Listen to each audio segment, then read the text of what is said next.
Hello, and welcome back to the Up and Down Show. With Daniel and Upendo. That's right. We're so happy you guys came back for another episode. Yes. Hey, Daniel, how are you? I am fantastic. I'm actually doing great today.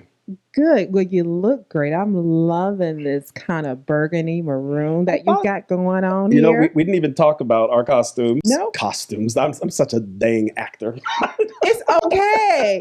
Our outfits, if you want to call it a costume, it's a costume. It's truly always a costume. It's always a costume and an audition. That's what I can't break from my acting days. It's okay, but you are working this burgundy. Look at it against your skin tone. Oh, thank you. And you with all this beautiful, I know. What would you call that for our podcast listeners who can't see your beauty? That's kind of like a Lily Pulitzer type of pattern, but it's not because I can't afford her because I'm 80%. Just remember that. We are still 80%. So yes, but it's good to see you. It's been a couple of weeks since the last time I saw you. It's been a few weeks. Yeah. Last time we were together, we did a show talking about the George Floyd situation that's been going on and all the protests that are still going on in our country. It was a real heavy show. It was a great show, though. It was great. And I think that it needed to happen because of, we're living in this world, so we cannot not talk about what's happening in our communities. Amen. Absolutely. Yes. And got some feedback, right? So we actually have been getting more and more feedback from you all who are listening to that. So first, thank you for that. We forgot to say that at the beginning. Thank you. Thank you. Thank you. This is to our fans. Thank you. Yes. And what's funny is that people who watched the first show, which was really just about us introducing ourselves, and we didn't know where we were going with it. I don't think people understood that we can actually be deep. We can actually have differing opinions on things, and that we can dig deep, but we can also have fun. And we have some podcasts that are going to be coming up that are not political at all. In fact, we have a really excellent one that we've done recently about Schitt's Creek. Yes. Which I'm really excited for that one to come out. Yes. And anybody that knows me and Daniel knows that we love Schitt's Creek. We love that type of comedy show that really is inspiring to your heart and your head because they bring us some serious stuff, but they do it in a way that, it's more, you can digest it because it's done in a funny way. Absolutely. So just wanted to say thank you for that and remind people of ways to get in touch with us with this show. That if you are listening to us on a podcast and you found us, and we are also available on YouTube. If you're listening to us on a podcast, go to YouTube and type in the Up and Down Show, and we will pop up our channel there. And for those who know us already on YouTube, we are on podcast. In fact, we were just approved for iTunes. Yes, for you Apple fans. I'm not so much an Apple fan. I have my own beliefs about the Apple cult, but yes, we're on iTunes. I guess I'm part of a cult. Yes, when the aliens come, they're going to take everybody that has an Apple phone. I'm a true believer of that. Well, but we are on Apple, which is so cool. I know just about we've proven it ain't that hard to get on Apple. Okay, I'm going to not say that. I'm going to say it's very hard to get on Apple because they have wonderful content and quality. But I mean, they do have protocols, and so we were able to go through that protocol. And we're going to look at Spotify. We're going to look at other platforms as well. So yes, because we want to make sure that everybody can access us, especially Daniel. Absolutely, and we have our Facebook pages up. We have Instagram, so we are doing our thing, and it's been really interesting for me. You've been learning the technical parts of this. Yes. Thank God for Daniel because Upendo just shows up. Which there are lots of people who I work with down in Miami, who I kind of have adopted this sort of, I love technology. I can learn technology still very, very quickly, but I don't use it. And so things like Google Docs, and I've been using all of that in order to manage this show behind the scenes. It's been kind of cool. Thank you, Daniel, for managing us. Well, thank you very much. She doesn't really mean that. What you don't know is that there've been some behind the scenes drama. It's been real drama between me and Daniel, but we got through it. We had a creative meeting the other day, which probably should have been filmed, just the creative meeting. But it's okay. It's okay. We're here today. And seriously, we are trying to make sure that this show is available on all types of platforms for people to access us. And definitely, I do appreciate you in managing this entire process, despite who I am, because I just want to show up and just want to have a good time. Literally, and I'm usually that person too. But it's been fun to learn the technical behind the scenes, and our director, producer, editor extraordinaire has been teaching me a lot of the ropes also. So I want to do a little shout out to Greg and thank Greg also for his help with this process. Yes. And today, we got a couple of things we want to talk about today. What do we want to talk about today? Well, we wanted to talk a little bit about something kind of related to the recent protest, but actually much bigger than that. And that's something that I didn't know a term for. You actually taught me the term this week. Yes. And that term is, make sure I say it right. It is it's cancel culture. Yes, the cancel culture. Okay. I would say that it's probably, the term itself has been around for the last 5 years specifically. Okay. When it comes to people that we look up to, stars, entertainers, news media. For me, it takes me back to 5 years ago when everything was coming out with regards to R. Kelly, because it was all about canceling his music. Yep. Because of his situation, and we are not going to support him, so that we got to stop listening to his music. But it went even further than just stop listening to this music. It went further to, really the cancel culture it's really instigating other systems to also abide by what you are believing in. So they were telling radio stations and other media platforms, do not play his music. Right. So I think cancel culture, like you said, is a lot larger. Because it speaks to different ways for people to stop someone's livelihood, basically. And I didn't realize that this was a thing. I obviously have heard people talk about, well, should we listen to this person's music? R. Kelly, should we be listening to R. Kelly's music? Should we be listening to Michael Jackson's music? Right. And should we watch The Cosby Show because of what went down with Bill Cosby? Yes. So I've known that these conversations were happening, but I didn't realize it's a movement, and people actually create hashtags, and people really push for people essentially to take down businesses, really hit people where it hurts, which is the pocketbook. Absolutely. And I think also what cancel culture has beginning to get a bad rap, because you are now experiencing, or we are now experiencing, where people are being canceled off of something that they said years ago. And I say, I'll use Kevin Hart. Kevin Hart was supposed to be the MC for the Oscars. Was it the Oscars? Yes, Yeah, absolutely. It was the Oscars. But there was a clip from him making a joke about homosexuality, the gay lifestyle. And someone brought that up, and he was canceled. Well, he actually wasn't canceled. He was put out on Front Street. He actually chose to remove himself. But there was a lot of pressure that had been put on him from the gay and lesbian community, rightfully so, I think. But then he went to apologize. And so even that, so why are we talking about the cancel culture? Is that there have been things that have come out even in the last couple weeks or 3 weeks as the protests have been going on. Yes. After George Floyd's passing. And there have been different stars. What's the woman's name?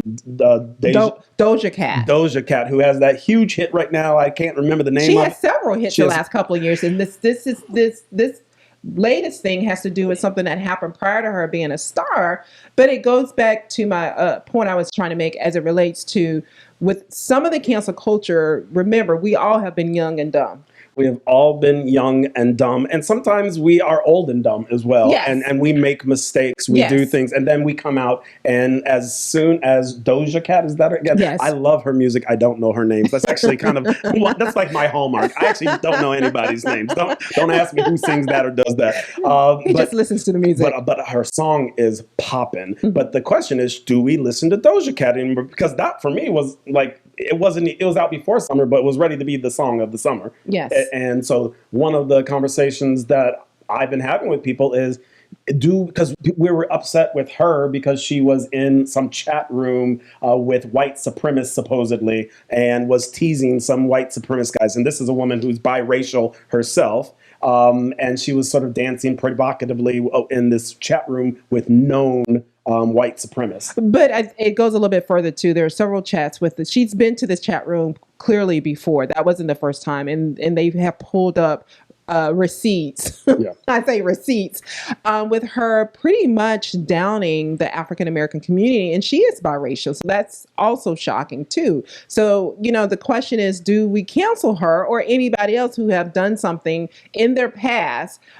She did come out and apologize, but again, there's a push for people to not listen to her music and to cut her off. So where do you stand with that? Because I have my own feelings about Doja, and I have my own feelings about this whole idea of cancel culture, now that I know it has a name. What's your opinion? So I do believe that today, in today's time, specifically moving forward, if you are someone of great reputation in the community, you should be very mindful of what you say. And if you do say something, this is where I'm challenged at with regards to when people say things. Okay. If you say things that is offensive and you believe it, stand behind your words. Don't apologize because that's your belief. I really believe that. Stand behind your words. If you believe that in whatever that is, stand behind. Don't apologize because the cancel culture is coming at you. So I think in that context, stand behind your words, specifically moving forward. I think if something happened in your past and you're able to kind of stand before people and say, I was stupid, I was ignorant, and I apologize. That's not how I want to move forward. I think you should be given a chance. And do you think that we should be so quick to cancel people? So for me, again, I wasn't really familiar with this Doja Cat thing until someone told me that I shouldn't be listening to her music. And I thought, why?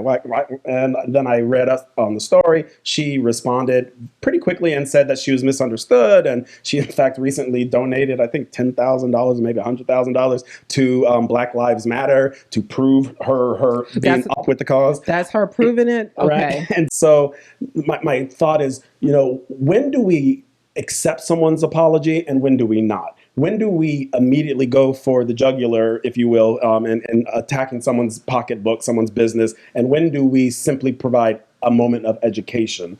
And I know that we're in a time where protests are important, and I'm happy. It warms my heart. Literally, I'd never thought in our lifetime that we would see this kind of advocacy and protest going on in the streets.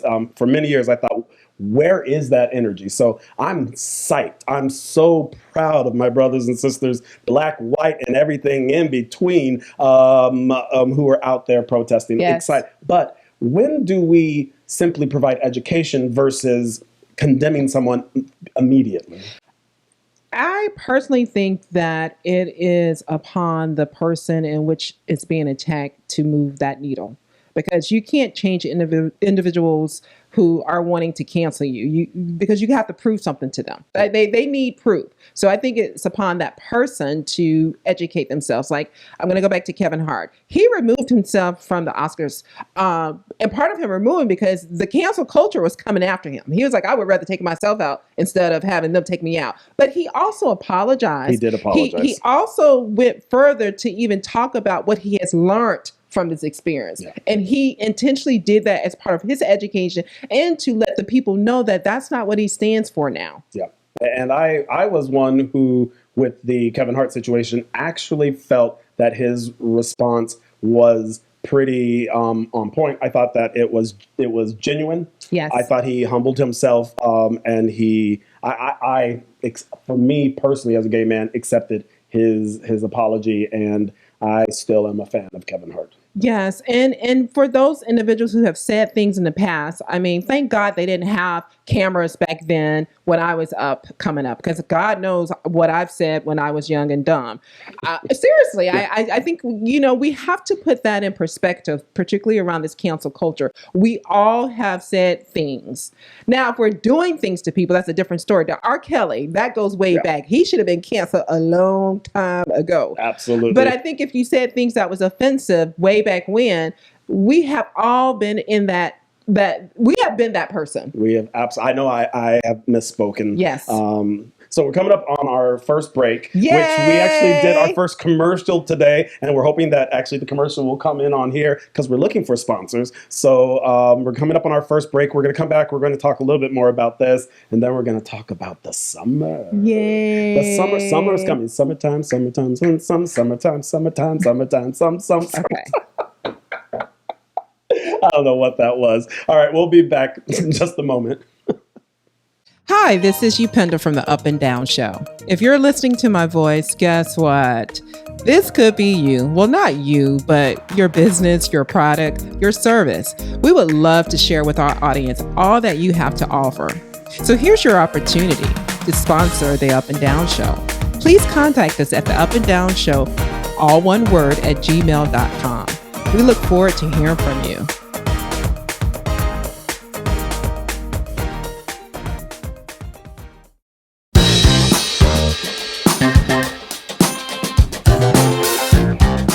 All right, so we are back, and we were talking about the cancel culture and asking whether it is a good thing or a bad thing. And the reason we were talking about this, Upendo, is something happened this week that really, I had a really strong reaction to.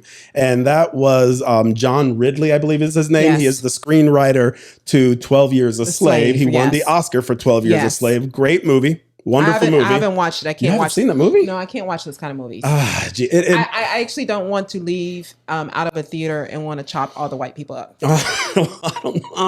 It's a wonderful movie. It is a wonderful movie. I heard it. So he wrote an op-ed in the LA Times this week.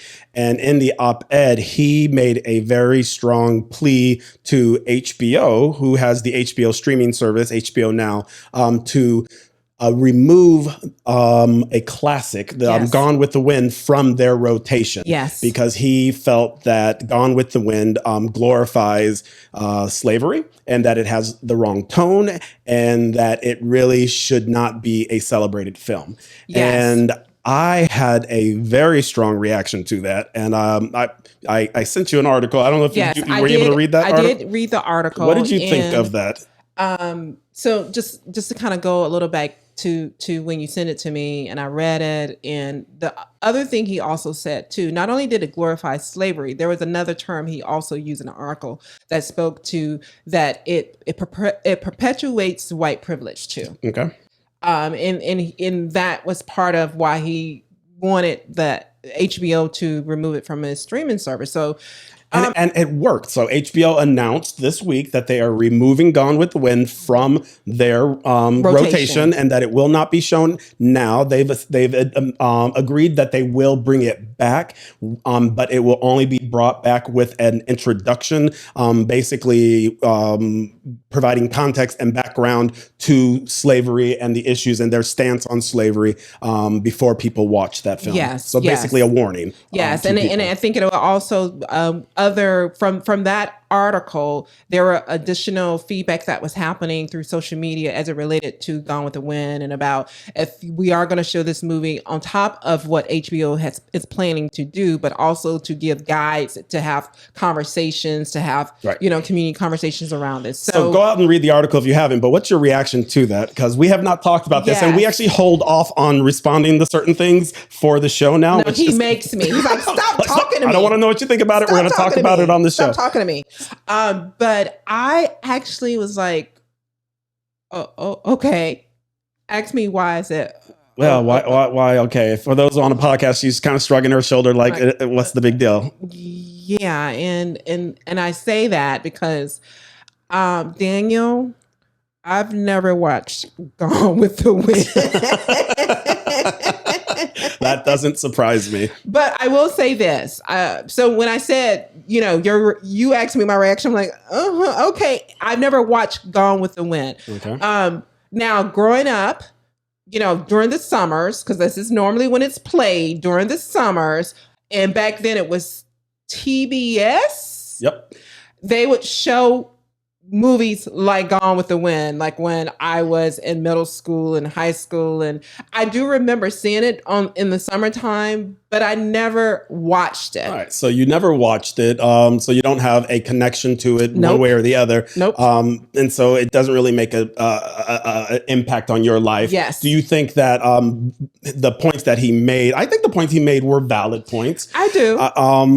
I completely disagree with the decision for HBO to remove it. Okay. And I think as a man of color, as a Black man, I think it's important that I be able to speak my Yes. part of that, that it is one of my favorite movies of all time. And does it provide a romanticized view of what the Civil War looked like from the Confederate side? Perhaps, yeah, absolutely. Was Scarlett O'Hara a slave owner? Absolutely. But also, what that article did not touch upon, and that I think is so important to say, is the relationship between Scarlett and Mammy, who is Hattie McDaniel, who won Yes. the first African-American woman, first African-American period to win an Oscar.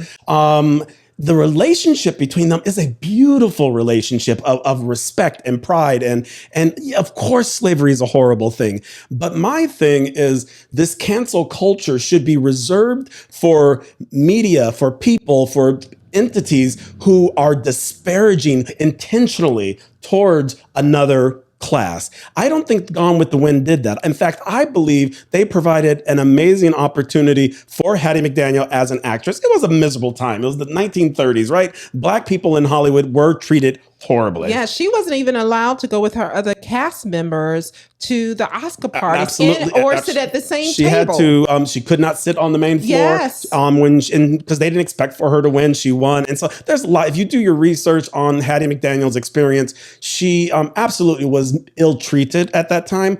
And obviously, the Civil War was a disastrous time, but it's a beautiful movie. And I believe Hattie McDaniel is a trailblazer. And why on earth would we discourage a movie that is so important to the history of Hollywood, to the history of Black actors in Hollywood, because of the subject matter of the truth of our country? Yeah. And is it romanticized? Probably. Yes. But it's not evil. It's not mean. And I didn't understand that, and it really upset me. And I thought, why couldn't they agree to put education out about their stance Yes. on it without pulling it? Well, the other piece of this is that they're going to bring it back. You know, I understand where you're coming from, because you definitely come from that space of artistic integrity and the type of movie it was for you.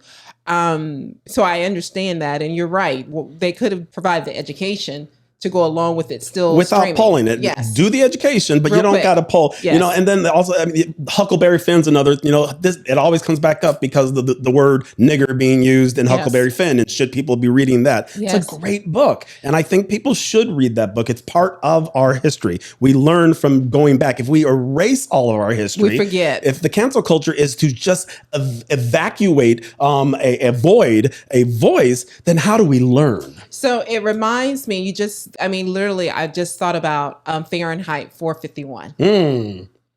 If you ever read the book, it talks about a society where basically it's canceled anything of substance that's creative, that speaks to any type of culture. We talked about that, I believe, in our first show about what is culture. Anything that brings some kind of light to how we live. Yes. Some type of purpose for how we live.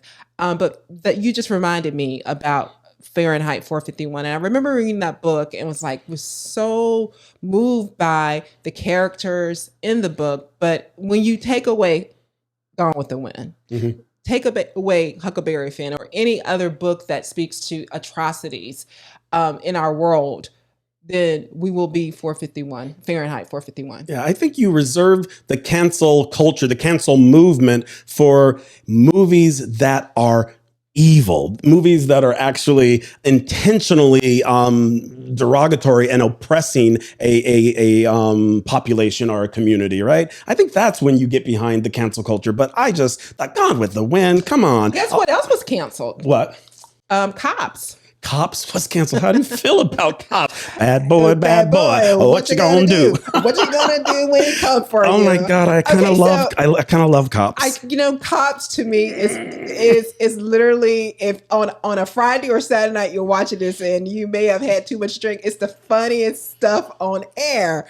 It really is, and I'm challenged by why would they pull Cops? Like when you watch Cops, I mean, you get to see how they are operating in community. Why would you pull that? And I can't think of any cop show, any of the Cops episodes that I've seen that they basically beat down their suspect. Yeah, well, there's one that was, I think it was a live PD where the gentleman died. Actually, it was very similar. I didn't see that. And well, no one saw it. They never aired it. But it just he was in Houston, and now that's coming out that there was they were filming it. Yeah, and he, I think, might have been high. I think he has narcotics maybe in his system. If not, I apologize on that story. But this gentleman also had been. It's a much deeper story. Right. He was running away from the cops in his car. He had a wreck in his car. And then when they finally got him out of the car, he couldn't breathe, and he ended up passing away. So they never aired that show. Oh, they never aired the show. But my point being, usually when you look at a Cops episode, they are living their life as a cop, and any episodes that I've seen, they have not necessarily treated the suspect horribly. They've tried to subdue them the best way they can. But again, I've always watched Cops and laugh because some of the suspects are fun. You like, really? Hey, I'm right there with you, and and it's possible that we're offending some of our brothers and sisters who are out there. We don't mean to, but that's really what the show's about. Is we all have different opinions, and I was, but now I have to go back and look and think, was I blinded? But I also used to love The Apprentice with the Orange Man. I never watched that show. I loved The Apprentice. Now, will I go back and watch The Apprentice if they did a rerun of The Apprentice? I think I might. Celebrity Apprentice is a really amazing show. He's but I think I might actually go watch that show. I never watched. Did I just look like a crazy man when I just did that? No, you're fine. You're fine. I never watched The Apprentice. Really? No, I just wasn't. I don't necessarily watch network TV. You know that. I don't get into shows like that because that's too much energy. It's too much bad energy to go to a show. I did that one show, and when the letdown of that show happened, I was like, I'm not doing this anymore. Yeah. Although I will say one of the things that have come out recently is the canceling of using the Confederate flag at NASCAR. Oh my gosh. Which yes. I'm all for that because that is without question a symbol of oppression. And people from the South say, oh no, it's about origin. It's my heritage. I inherited that flag. No, racists use that flag every day to intimidate people of color in this country. And so I applaud NASCAR for that. So again, and it took them a while to get there. Trust me on absolutely. that. I will say that NASCAR has a history of not being friendly to African Americans. So much so, our good friend Barbara Cheese did national training with NASCAR years ago. Did she really? Yeah, on diversity, equity, inclusion. That's that was one of her major contracts a couple of years ago. She went and did some training for them. Wow. Well, congratulations, Barbara. I'm going to give you some credit for this NASCAR decision. Yes, I got to make sure, we reach back out to her. But they've come a long way, and this was a step in the right direction. And the only fallout they had from some guy named Ray Cicciarelli, who was number 33 in the rankings, like never even posted past, top 10. And people was like, who is he? Yeah, he said, he's leaving. I'm going to leave after this season. Did you see NASCAR's response? Yes. NASCAR, the official NASCAR on Instagram said, we had to look up your name to figure out who you were. Exactly. That was pretty hard. Like in your fan base. Yeah. Like we couldn't find you from your fan base. So yes, NASCAR did a good thing, and you're right. That deserved, the Confederate flag deserves to be canceled. Absolutely. So the message here, at least from my point of view, and it actually sounds like we are kind of on the same page with that. Yes. I actually expected you to be really pro the Gone with the Wind. No, the reason why I can't be pro, because I do believe, again, you said something and it took me back to when I read Fahrenheit 451. You can't take everything out of a society. that brings it some type of intentional character understanding around how do we behave, how do we move forward positively. And so I agree with you. I mean, I made a choice not to watch it. And if you don't want to watch it, don't watch it. If you want to watch it, watch it. Like, people forget that at the end of the day, people forget we all make our individual choices. Yeah. And I guess the reason I wanted to talk about this is none of this stuff is so easy, right? It's not black and white. Yes. I pardon our pun not intended. It's not so easy, right? To figure out what's right, what's wrong. I think it requires the conversation to be had. And, I'm shocked that HBO made that decision, because I respect HBO as a filmmaker and as an industry pro. So anyways, that's enough with that. Anything else you have to say about that? No, I think we're going to go and take another break, and you're going to hear another one of our break commercials that we created. We think we're funny, but whatever. But and if you don't like the commercials, then be a sponsor. Yes. Then you won't have to listen to our commercials. We'll listen to yours. Absolutely. So we'll be back, and we're going to talk about summer. The summertime, summertime.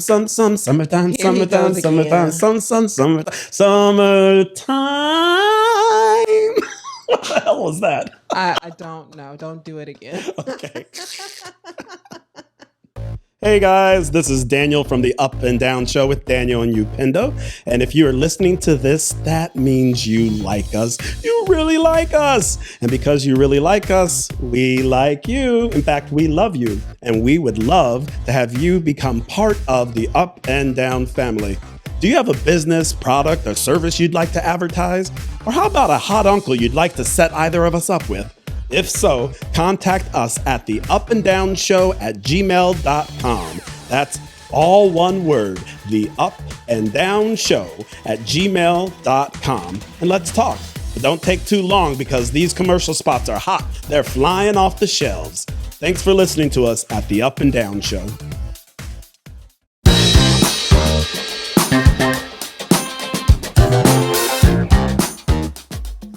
So we are back from our break, and now we're going to kind of change the subject. We're going to talk about summer. Summer. It's summer. Summer. Is summer here yet, or is right around the corner? It's right around the corner. I think summer officially starts, June 20th? I have no idea. June 20th, I think, or, mid-June. But yeah, summer is almost here. It is here. It's having fun in the summertime. What the hell is that? I know, right? I just had that tune in the back of my head. I love when you sing, Upendo. I'm off tune. Completely off tune. I love it when you. But it's funny when we talk about summer. I still get back to the little young kid in my I still think of summer according to school calendar. Mm-hmm. And I feel like it changes. It's summer now. It's like, we have the same work schedules. Why do we get excited about summer? It's so damn hot here in Florida. It is. But summer means that, in my mind, like you said, it's no matter what, you go back to when you were a kid. Yes. Because you were free. Yes. It represents you're free. You have so much time on your hands. You can wake up late. You can come in late. You can read. You can do whatever. You're just free. Yeah. So summer's coming. And what is summer for you this year? You got anything that you're looking forward to this summer? So because travel is not what travel used to be. This travel is basically non-existent. I don't know. I do want to do something. I don't know. I think for me this summer is probably trying to find a place a couple of hours away and just decompress at a pool and read and drink and don't even worry about the time. That's what summer is going to be for me this year. I would love definitely to travel abroad. We talked about traveling in one of our podcasts, but I would love to go to Greece or southern Italy. Unfortunately, even if we were allowed to travel to those countries right now, I'm 80%. And right now, homegirls on a budget. And a couple of weeks ago, we talked about having a budget based on our current financial situation. Yes. So true story. I actually went to the store this week and I was like, I'm only going to spend $30. That's what I have in my budget to spend is $30. Okay. And? I did not succeed. Oh, geez. Did you spend over? Yes. I somehow, in my mind, I thought $30 could get me everything on my list. I had a list. How far did you go over 30? You really want to know? Yes, I do want to know. About $70. Oh, what were you at a grocery store Publix. or at Publix? The cost of groceries have gone up drastically because of COVID and because of the different industry. In some categories, things have gone up as much as 20-50%. Yeah. The cost of things like eggs and milk, and it's. I was listening to a story, and these families who now have kids home all day, every day, eating them out of house and home. They cannot keep food on the table. People are eating peanut butter and jelly sandwiches for dinner. Yes. It really. And because people are home, the refrigerator is like saying to them, "You're back in me again." Like, were you just here 10 minutes ago? Like, seriously, people are doing the COVID. You know how they say the freshman 15, the COVID-19 15. Yes, Upendo. So part of summer, obviously, is people want to get into their summer bod, and COVID really screwed that whole game up. But I will say that when you go to the pool, it's my COVID body. This is my COVID body. COVID-19. I will say there is nothing like, I might have said this on another show already, but there is nothing like having a show where you are putting yourself on film and looking back at yourself to let you know the COVID 50 is real. It's real. And I have personally started to get, I'm a little late for summer, but I've personally gotten on my new routine, which includes eating plant-based diet at least 4 days a week, which I'm actually doing. I've done it for 2 weeks now, and maybe I'll talk about that on another show because I've been learning a lot about that. So for me, summer definitely is going back to that healthy way of eating and no more banana bread. No, even though my banana muffins were rocking. The ones I almost choked on, but it's okay. They were pretty. They were pretty. But yeah, summer, I do want to get back in my bathing suit. Like, I've been working out religiously. Yes, you have. And so I think I'm looking pretty good. You are. So I want to see how much different I look. I haven't lost any weight. I lost some inches. But how better am I going to look at my bathing suit? Yeah, I don't even weigh myself anymore. I think it's all about inches and how you look and how you feel. Yes. Once I've adopted that, I have gotten fatter. No, but I'm standing by that with this. I do already feel so well. I'll talk more about that on another show. We'll have a show about plant-based eating, and we'll talk about sort of actually the world's kind of getting crazy away with that. But I will say that I am going to travel, and I just purchased tickets. Did I tell you I purchased tickets to go home to California? Good for you, Daniel. Yes, I'm going to go see my niece for the first time. I got a little baby niece, Jordan, Camille's latest daughter. Latest daughter's like she's a movie. Everything like she got I like 20 daughters. No, she's only have two. Her second daughter. Just her second child, my lovely new niece. So I'm going to go out and visit her and see some friends in Palm Springs. And I'm really, really looking forward to that. And I am still, even though I am 80% as well, but I have been budgeting and preparing to head over to Spain as soon as I'm able to get to Spain also. Yes. I wonder what's over in Spain. Could there be somebody in Spain while you are budgeting and making sure you have money for Spain? All I can say is the rain in Spain falls mainly on the plain. Okay, that was something you learned in like elementary school for pronunciation. Upendo, you know what? You are so good with being friends with gay men until moments like that. You don't know the rain in Spain. The rain in Spain falls mainly on the plain. You don't know that. It's from My Fair Lady. Hello. Okay, so again, here we go with. I don't think I've ever watched that movie. You have been you blame it that I'm a poor gay friend. No, you're a poor gay friend. You should be teaching me about all this stuff. All right, done. We are going to watch a musical tonight. You guys heard it. We're going to report back on it next time we get together. Okay, let me rephrase that. You are the most amazing gay friend ever. What is your favorite movie musical? Do you have a favorite? I do. What is it? Xanadu. Xanadu.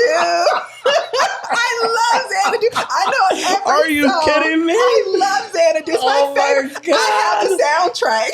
I listen to it all the time. I actually and Gene Kelly, the episode with the segment with, oh my God, that's the best part of Xanadu. You asked me Xanadu. You are a horrible gay man because you should be saying Xanadu is my favorite too. No, Xanadu is definitely not my favorite. That is a corny musical. I am every time I watched it, and I did watch it recently. I couldn't watch all of it, but I was like, Gene Kelly, what did you do? Poor Gene. I've always said, people play Who Would You Rather Be if you could come back to life as someone, and people say Jesus or Bill Gates or Warren Buffett.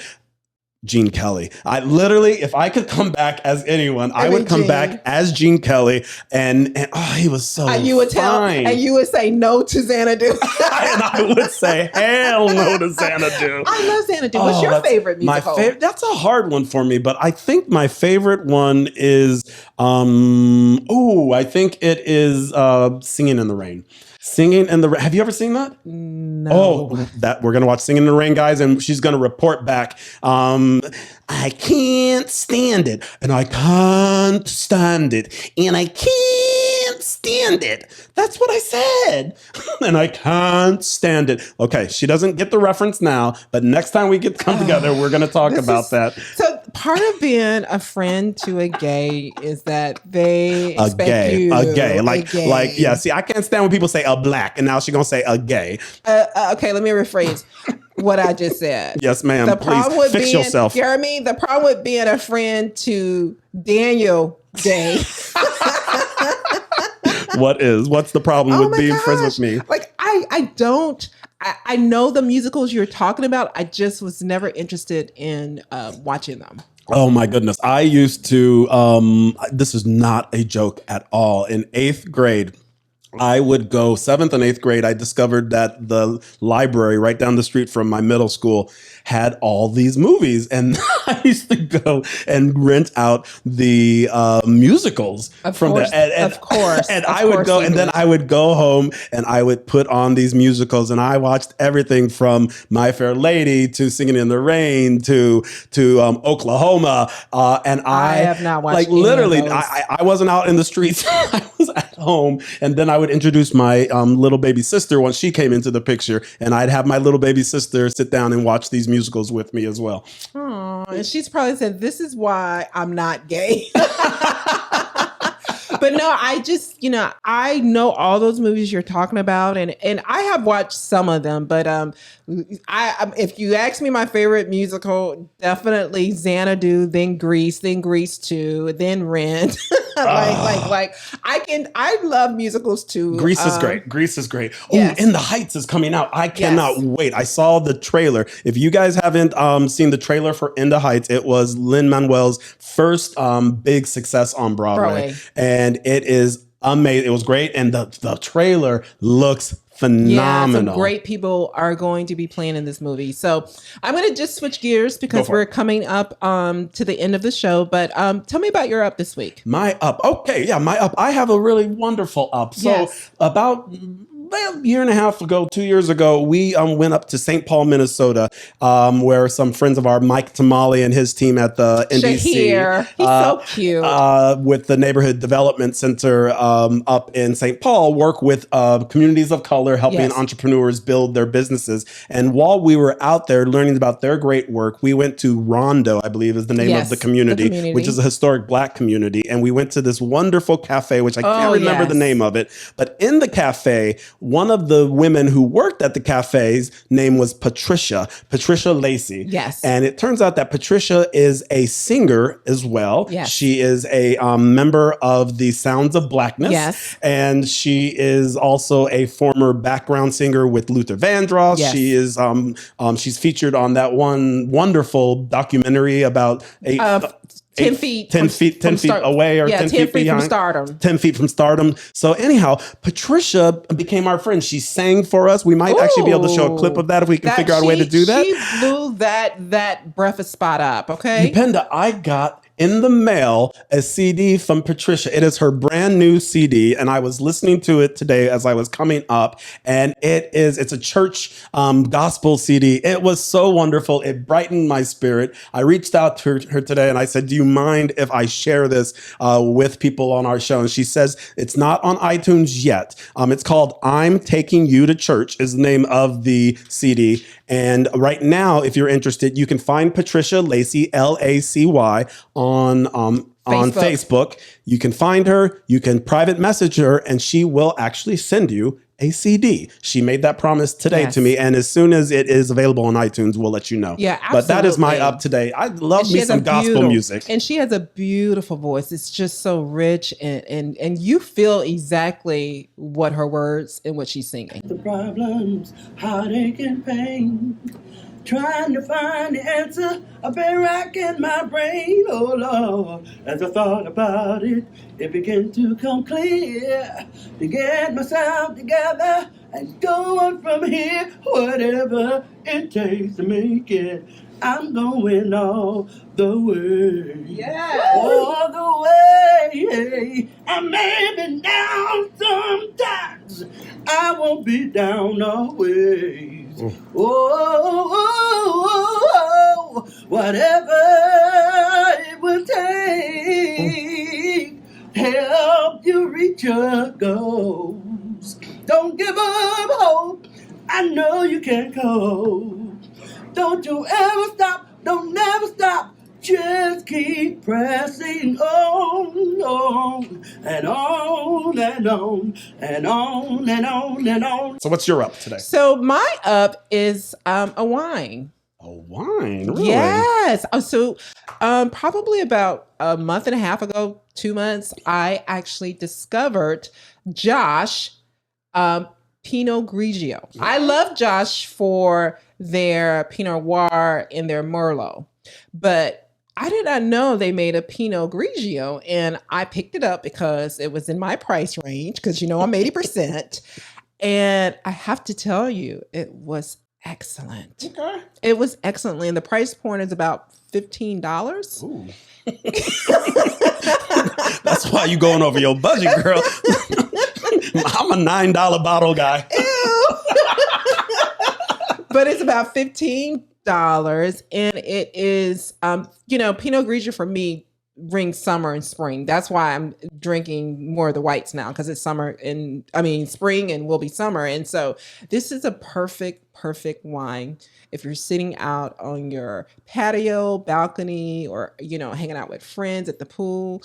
Perfect wine for hanging out. Yeah, so grab your bottle of Josh, listen to some beautiful gospel music with Patricia Lacy, and have a good summer, y'all. Yes, have a wonderful summer. We will see you next time on the Up and Down with Daniel and Upendo. Why did we screw that up? What's my name again? Daniel. Bye, guys.